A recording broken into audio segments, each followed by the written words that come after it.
Picture this. 24 grown men packed into a wooden box barely large enough for 12, with Texas summer heat turning that box into something resembling a torture chamber. We're talking about the Double Bar Ranch bunkhouse in the summer of 1882, where the thermometer climbed past 100 degrees by noon and stayed there until well after sunset. These weren't soft city dwellers complaining about a warm day. These were hardened cowboys, men who could ride for 16 hours straight and sleep on rocky ground without complaint. But even they had limits. The heat wasn't just uncomfortable, it was deadly. In July alone, 3 men died. 3. Tom Brennan, barely 20 years old, collapsed while riding herd on what seemed like any other scorching afternoon. His horse wandered back to camp that evening with an empty saddle. Old Miguel Santos, a vaquero who'd survived Apache raids and cattle stampedes, simply never woke up from his afternoon rest. And James Creek, poor James Creek, had gone a full week without proper sleep, the heat making rest impossible. Exhaustion finally caught up with him when he fell from his horse and broke his neck. Now, you might wonder why these men didn't just leave. And many did.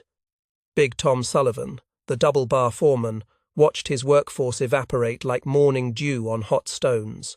Picture a man who'd spent 20 years building the best crew in Texas, suddenly watching 30% of his hands flee north each summer, chasing cooler weather and survivable working conditions. Those who stayed? They demanded wages 50% higher than winter rates. Can you blame them? Ranch owner William Morrison, and we're talking about a man who owned 40,000 acres of prime Texas grassland, found himself bleeding money, $20,000 annually, just from turnover and constantly recruiting new hands. To put that in perspective, that's equivalent to about $500,000 today, all because the place where his workers slept had become uninhabitable for 4 months every year. The mathematics of misery were brutal and simple.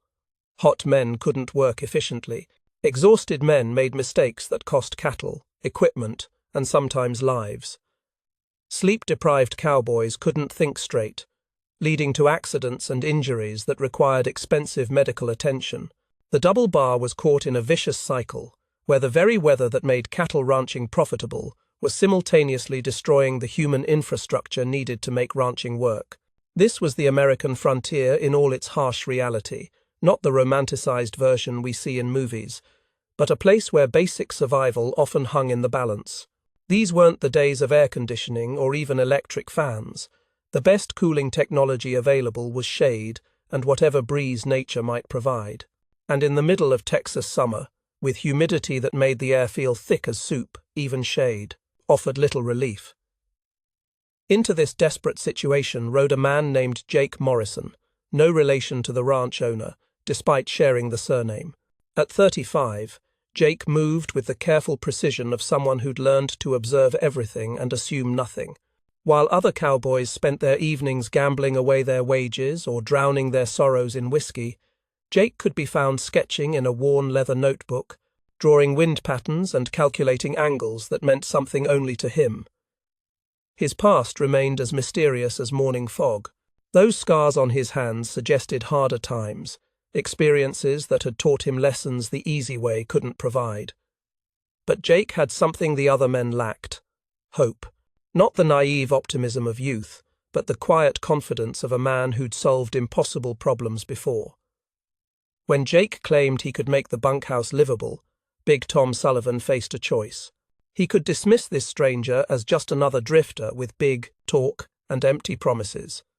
Or he could take a gamble on the slim chance that someone, somewhere, had figured out how to beat the Texas heat. Big Tom, desperate and running out of options, gave Jake 1 week. Succeed and earn a permanent position plus 10% of the money saved on workforce turnover, which could amount to serious money if Jake delivered. Fail and ride on like so many others before him. Jake's first action puzzled everyone watching. He soaked burlap feed sacks in precious water and hung them over the windows, then positioned them to catch the prevailing breeze from the south. Simple, almost primitive, the kind of thing that seemed too obvious to work. But within hours, the temperature inside the bunkhouse dropped 15 degrees. 15 degrees that meant the difference between torment and tolerance. Cowboys who hadn't slept properly in weeks found themselves dozing peacefully for the first time since spring. But as remarkable as this immediate relief was, Jake was just getting started. He gathered the men around him and shared a story that would change everything they thought they knew about surviving the frontier. 5 years earlier, Jake explained, he'd been lost in the Sonoran Desert, that merciless stretch of sun-baked earth where men die of thirst within days and rattlesnakes seek shade during daylight hours. When all hope seemed gone, an old vaquero named Joaquin Esperanza found him and led him to an ancient structure built by the Tohono O'odham people. This building, constructed centuries before white men ever saw the desert, stayed remarkably cool, using nothing more than pottery vessels, strategic ventilation, and the simple physics of water evaporation. Jake had spent 2 months with Joaquin, learning techniques passed down through generations of desert dwellers who'd mastered the art of survival in impossible heat. Now, he would adapt those ancient methods for a Texas bunkhouse full of cowboys who desperately needed a miracle. The question hanging in the scorching air was whether traditional indigenous wisdom could save men who represented the advancing edge of American expansion. Could techniques perfected over centuries in the desert transform the daily reality of frontier life? Jake Morrison was about to find out, and his success or failure would determine not just his own future, but the fate of every cowboy trying to survive another Texas summer. What happened next at the Double Bar Ranch would have seemed impossible to anyone who hadn't witnessed it firsthand. Jake Morrison didn't just promise a solution. He organized a revolution, and like most revolutions, it started by bringing together people who'd never worked as equals before. The transformation began with Jake doing something that shocked everyone. He organized work crews based on skills rather than social hierarchy. This was the 1880s frontier, remember, where Mexican vaqueros, Chinese immigrants, and Aximo, German settlers existed in carefully maintained social layers. But Jake saw knowledge where others saw color or accent. The Mexican vaqueros, led by a weathered horseman named Carlos Mendoza, possessed secrets passed down from their grandfathers about shaping clay vessels that could hold water for evaporation. These weren't just pots. They were precisely crafted instruments designed to maximize surface area and airflow. Carlos had learned the techniques as a boy in Sonora, watching his father create vessels that kept water cool even under the blazing desert sun. Jiang Wei, the ranch's Chinese cook, initially seemed an unlikely contributor to cooling technology, but Jake recognized something others missed. Jiang's grandfather had been a feng shui master in Guangzhou, understanding principles of airflow and energy direction that went back thousands of years.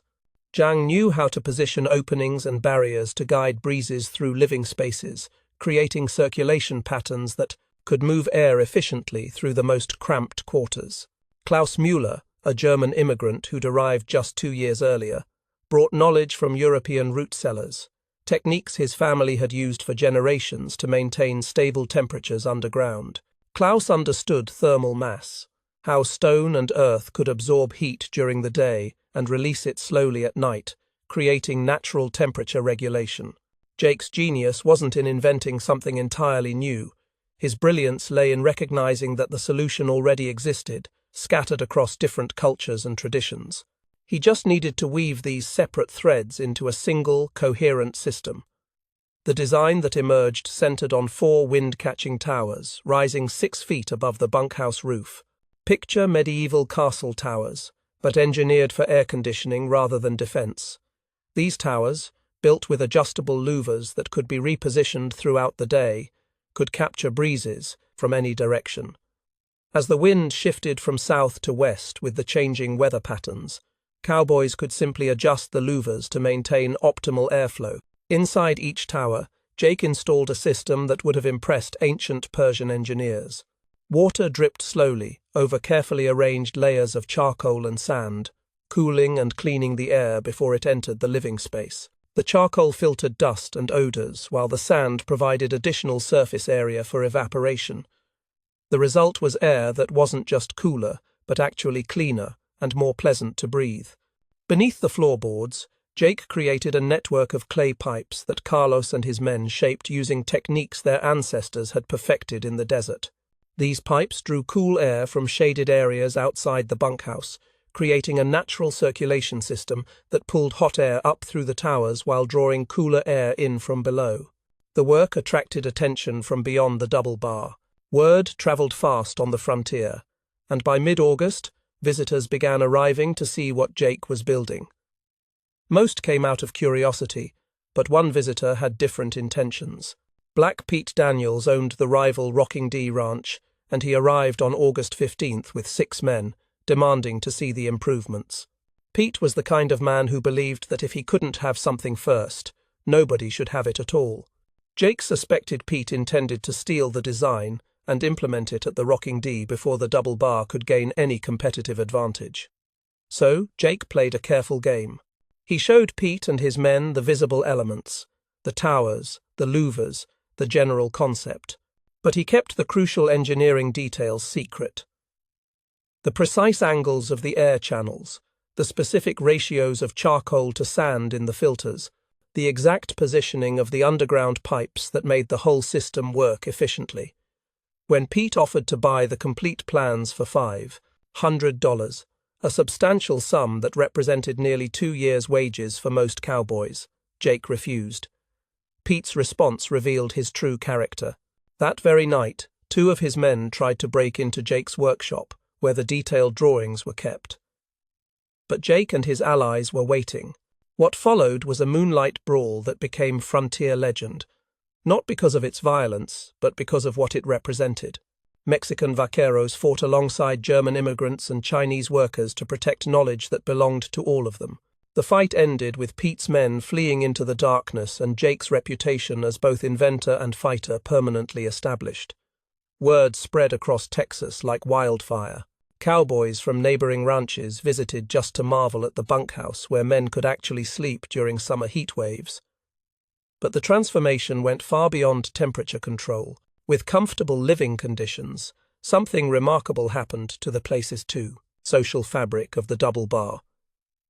Evening activities flourished for the first time. Manuel Garcia, one of Carlos's vaqueros, brought out a guitar that had been silent for months and taught songs his grandmother had sung in Old Mexico. Robert Harris, a former schoolteacher turned cowboy, offered reading lessons to men who'd never had the opportunity to learn. Storytelling sessions preserved frontier history that might otherwise have been lost forever. Jake documented everything with obsessive precision, creating detailed drawings that combined Tohono O'odham wisdom with Mexican construction techniques, Chinese airflow principles, and German engineering. His notebooks became technical manuals, cultural histories, and artistic records all rolled into one. By September, the economic impact was undeniable. The Double Bar Ranch had 0% turnover. Cowboys who'd planned to drift after Roundup signed contracts for another year. Morrison could offer standard wages yet attract the best hands in Texas. Even more impressive, productivity increased 25%, as well-rested cowboys worked more efficiently and made fewer costly mistakes. The cattle seemed calmer too, handled by men who weren't exhausted and irritable from sleepless nights. The entire operation ran more smoothly, and word began spreading to other industries facing similar challenges. But Jake knew the real test was still coming. Skeptics whispered that his cooling system would become a death trap when winter arrived. They were about to discover just how thoroughly Jake had thought through his design.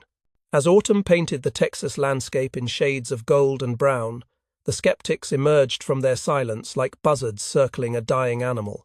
They'd watched Jake Morrison's cooling system work through the brutal summer heat, but now they predicted his clever invention would become a frozen tomb when the Blue Northers arrived. These weren't idle concerns.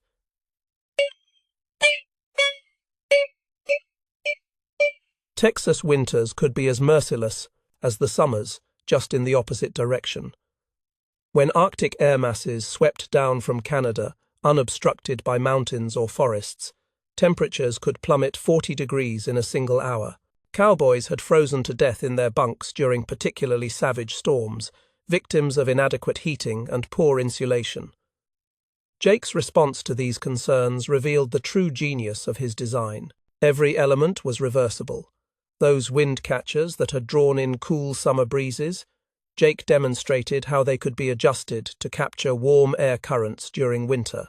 The louvers that had been positioned to shade the interior could be repositioned to funnel precious sunlight into the living space. The water vessels that had provided cooling evaporation were replaced with carefully selected stones that Carlos and Klaus had gathered from specific locations around the ranch. These weren't random rocks. They were dense stones capable of absorbing tremendous amounts of heat during the Carpties. Day from strategically placed windows, then radiating that warmth steadily through the night. Jake had Zhang Wei redesign the crawl space beneath the bunkhouse to capture heat from the earth itself. The same clay pipes that had drawn cool air during summer were reversed to pull warm air from this underground space, creating a circulation system that utilized the Earth's natural insulation. The real test came on Christmas Eve, 1882. Weather-wise cowboys could feel it building all day, that particular stillness in the air, the way horses grew restless, the unusual behavior of cattle clustering together. Then it hit. Legendary doesn't begin to describe this blue norther. Temperatures plummeted from a mild 50 degrees to 10 below zero in less than 3 hours. Winds howled at 60 miles per hour, driving snow horizontally across the prairie and creating drifts 6 feet high. This was the kind of storm that killed travelers caught in the open and left ranchers stranded for days. In neighboring ranches, pipes froze solid, splitting apart and flooding bunkhouses with ice water. Cowboys huddled around inadequate stoves, burning furniture and fence posts to stay alive. Several men lost fingers to frostbite. At the Rocking D, Black Pete's crew abandoned their bunkhouse entirely, crowding into the main house, where they survived on body heat and whatever wood they could burn. But at the Double Bar, Jake's bunkhouse maintained a steady 65 degrees. The thermal mass system he'd installed, hundreds of stones positioned to catch winter sun through south-facing windows, released stored heat throughout the night. Cowboys, who should have been fighting for survival, instead played cards and told stories in comfortable warmth. That brutal night, Jake faced his greatest test as both engineer and human being. Word reached the Double Bar that a family traveling to relatives for Christmas was trapped somewhere on the prairie. Parents and 3 young children had been caught by the storm while traveling from Austin to visit relatives in Fort Worth. Most sensible people would have waited for the storm to pass, but Jake understood something others didn't. His bunkhouse had become more than just comfortable shelter. It was a staging point for rescue operations, a warm base that could save lives.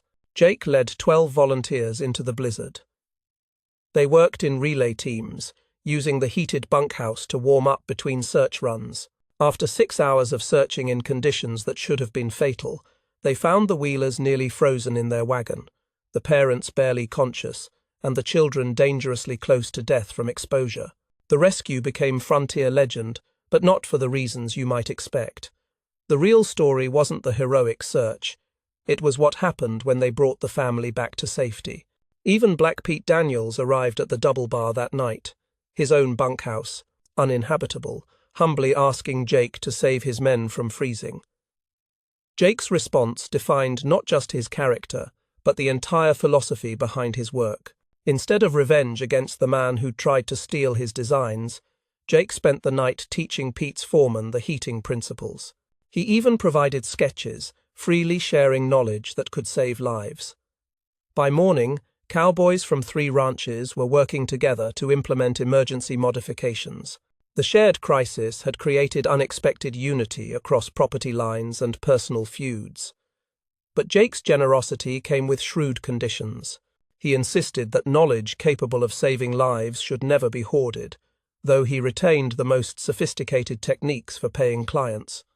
The Wheeler family recovery became a testament to Jake's system.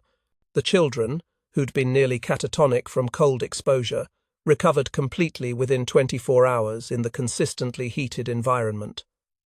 Medical experts later said the stable temperature had prevented the pneumonia that often killed hypothermia victims. When the storm finally passed 3 days later, the contrast was stark. Neighboring ranches counted the cost in frozen pipes, damaged buildings, and medical bills for treating frostbite. The double bar had not only survived unscathed, but had served as a refuge for 3 families and over 30 cowboys from other ranches. The economic implications were immediate and far-reaching. Insurance companies began offering reduced rates to ranches with proven heating systems. Property values increased in areas known for reliable worker housing. Most importantly, the double bar had demonstrated that frontier living didn't have to mean choosing between summer heat, death, and winter freezing. Jake had created more than a climate control system. He'd built a model for how technology, cooperation, and traditional knowledge could transform life on the American frontier. But he was just getting started. News of the Christmas Eve rescue spread throughout Texas and beyond.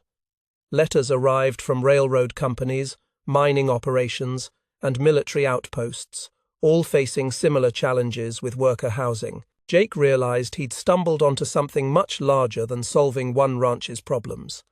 The question now was whether he could systematize his knowledge and share it widely enough to change frontier life permanently. The answer would reshape the American West. By 1883, Jake Morrison faced a problem he'd never anticipated: success on a scale that threatened to overwhelm him. Letters arrived daily from ranches, mining camps, and railroad operations across the West, all desperate for solutions to worker housing that could mean the difference between prosperity and bankruptcy. Jake's response was characteristically methodical. Instead of trying to personally solve every problem, he formalized his knowledge sharing through what became known as the Windcatchers Association. For $75, a significant investment that weeded out casual inquiries. Ranches could send a representative for 2 weeks of intensive training at the double bar. But Jake didn't just teach construction techniques, he taught observation. Students learned to read prevailing winds by watching grass movements and dust patterns. They studied thermal dynamics by observing how heat moved through different materials at different times of day. Most importantly, they learned to recognize microclimates, those subtle variations in temperature and airflow that could make the difference between success and failure. The training was rigorous and practical. Students built scale models, calculated airflow rates, and practiced adjusting systems for different weather conditions. Jake insisted that anyone using his techniques understand not just how to build them, but why they worked. This wasn't about following blueprints.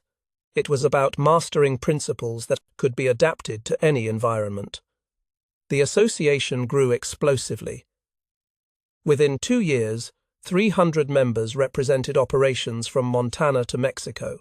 Each member received detailed manuals, ongoing technical support, and access to innovations developed by other members. Jake had created the first systematic knowledge-sharing network for frontier technology. The economic ripple effects transformed entire regions. Ranches with comfortable bunkhouses attracted stable workforces, which led to established communities. These communities drew businesses, schools, and churches. Property values increased 40% in areas known for good worker housing. The Union Pacific Railroad hired Jake to design comfortable quarters for track workers, paying him $3,000 for a system that reduced turnover by 60%. The Southern Pacific followed suit, then mining companies in Colorado and Nevada. Jake's consulting fees reached $5,000 per project by 1890, equivalent to about $150,000 today. But Jake's influence extended far beyond the frontier. In 1888, a young architect named Frederick Lawson spent a summer at the Double Bar, ostensibly as a ranch hand but actually documenting every detail of Jake's systems. Lawson later incorporated passive cooling and heating principles into buildings throughout the Southwest, crediting Jake in his memoir as the man who taught architecture to listen to the wind. The Riverside Hotel in Phoenix, built in 1905 using evolved versions of Jake's Windcatchers and thermal mass systems, became a model for desert architecture. Travelers marveled at a building that stayed comfortable without the expensive mechanical systems common in eastern cities. The techniques spread to schools, churches, and eventually residential developments. Jake's notebooks became treasured documents, passed between engineers and architects like sacred texts. He documented not just his own innovations, but traditional knowledge from dozens of cultures encountered during his travels. Tohono O'odham cooling techniques sat alongside German thermal mass principles, Chinese airflow concepts, and Mexican clay working methods. Perhaps most remarkably, Jake never forgot the collaborative nature of his success. Annual association meetings became cultural exchanges, where members shared innovations and traditional knowledge from their own backgrounds. A Norwegian immigrant introduced insulation techniques using local grasses. Apache workers shared methods for predicting weather patterns. Each contribution was documented and shared freely. The association survived Jake's eventual departure from active consulting. In 1925, at age 78, he made his final ride, visiting ranches still using designs he'd created 4 decades